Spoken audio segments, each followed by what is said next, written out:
When I was younger, I used to like deal with a lot of depression, a lot of anxiety, a lot of worry.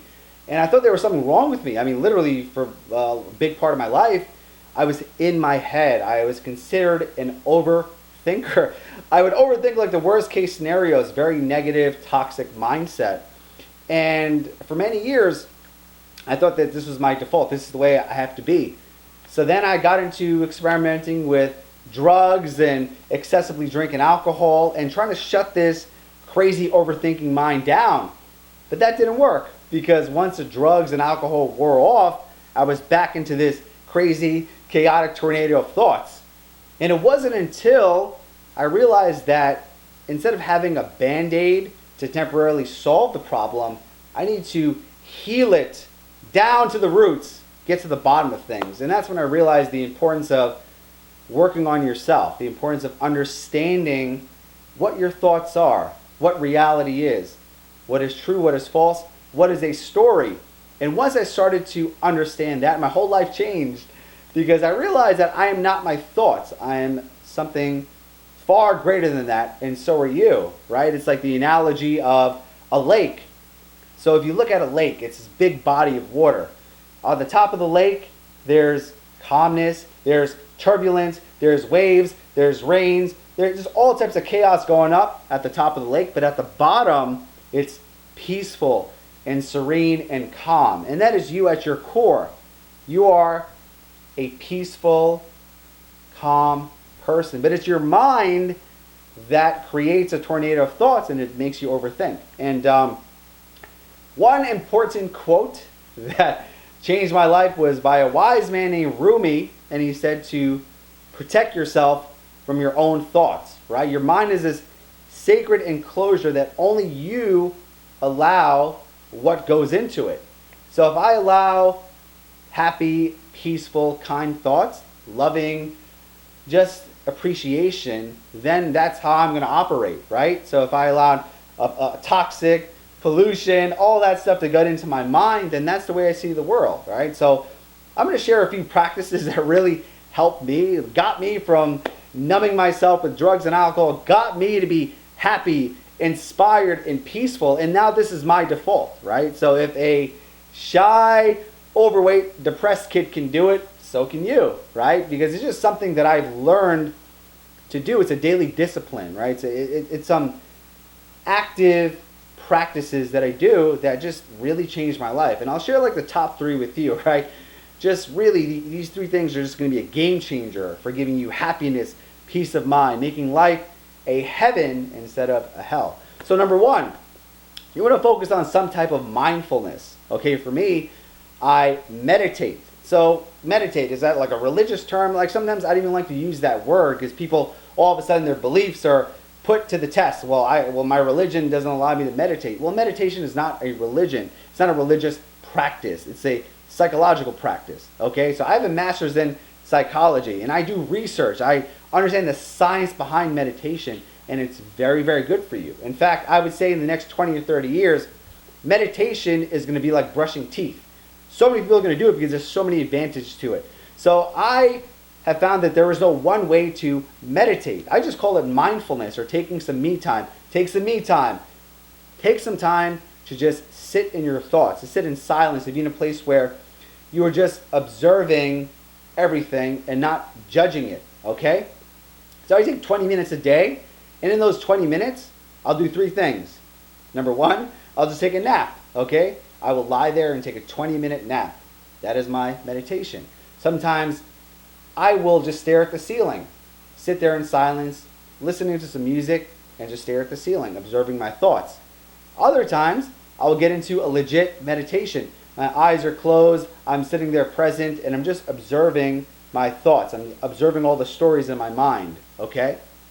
So just taking time out of the day to be with yourself, to be with your thoughts, that's it. That's all you got to do. Number 2, you have to focus on what is a fact and what is fiction, okay? So our minds, I forgot the number, is 60,000, 80,000 thoughts a day. And all these thoughts are just like all over the place, the past, the future. They're so repetitive. 80% of them are repetitive, same old stuff, same old things you worry about. And realizing like, okay, what is a true thought and what is fake, okay? So once you become more observant by taking me time, you get to see the stories that you create, the limiting beliefs that hold you back. And once you could literally see what is real and what is fake, that is going to change your life. So one thing I do is I journal. So I find journaling helps to get these thoughts onto paper, right? And when I have them on paper, I realize like what is real and what is fake. So if I'm scared about a situation, then right then and there, I'm like, okay, well, is this really happening? Is this fear true? Or is it a figment of my imagination? So there's this great exercise that I read in a book called Feeling Good. And it's a book about cognitive behavior therapy. It's like one of the most powerful forms of psychology to change your mindset. Super simple exercise. Down on paper, you put a line. On the right, you put true. On the right, you put false. So you think about things that are going on in your life, right? So you have a thought or a worry. Well, is this true? Okay? What is the reality of it? Okay, so let's say, for example, my boss yelled at me. So I'm going to lose my job. Oh my God, I'm going to lose my job. I'm going to be homeless. I have to eat ramen and live on the streets. So what do? You just say, this is the situation. Well, what's the truth about it? Well, I'm not homeless right now. I didn't get fired. What if my boss is not that mad at me? We create these stories and scenarios about everything, right? Someone doesn't call you back. You create a whole story about it and you suffer. You're miserable, but it's not true. So, simply just whether you want to start a journal or you just want to take a piece of paper and separate the fact from the fiction, the true, false, the story from the reality, okay? And then finally, number 3, Jim Rohn, my favorite philosopher, says you are the sum total of the 5 closest people in your life. So that is your health, your wealth, your relationships, your success. So the 5 closest people are going to determine your level of happiness, right? Your level of fitness, your family, your relationships, everything. So knowing this, why would you want to be around toxic people, right? So toxic people, toxic thoughts. Like, I don't watch the news, right? So the news is media manipulation. I mean, back in the day, news used to be credible, but now it is manipulation. There's so much news sources, so many things competing for attention. The more crazy and fear-based they are, the more ratings they get, right? So I understand this, and I don't waste my time. If I'm going to know about a calamity or a world catastrophe, I'll see it on Facebook. I'll see it on social media, right? The world lets you know, right? So I will eliminate toxic people, toxic experiences, and toxic media. Because when you delete the toxic things out of your life, good things start happening, and it won't be a coincidence. So to sum it all up, we're going to start with 1, taking some me time every single day, 5, 10, 20 minutes. Number 2, separating fact from fiction, observing your stories, literally writing it down, or even having a conversation with a friend. Hey, I think my boyfriend's cheating on me. Okay, well, what makes you think that? Okay, well, this happened, this happened. Okay, do you know that that's a story? That's a figment of your imagination? That is not true. Let's talk about the truth. The truth shall set you free. And finally, the third one is eliminating toxicity out of your life. Negative people, situations. Don't watch the news. Trust me, your life will go on. You'll be okay. You'll be a lot happier and a lot more just peaceful and just a lot more optimistic, because in my world, awesome things happen, right? People are happy and I see great opportunities.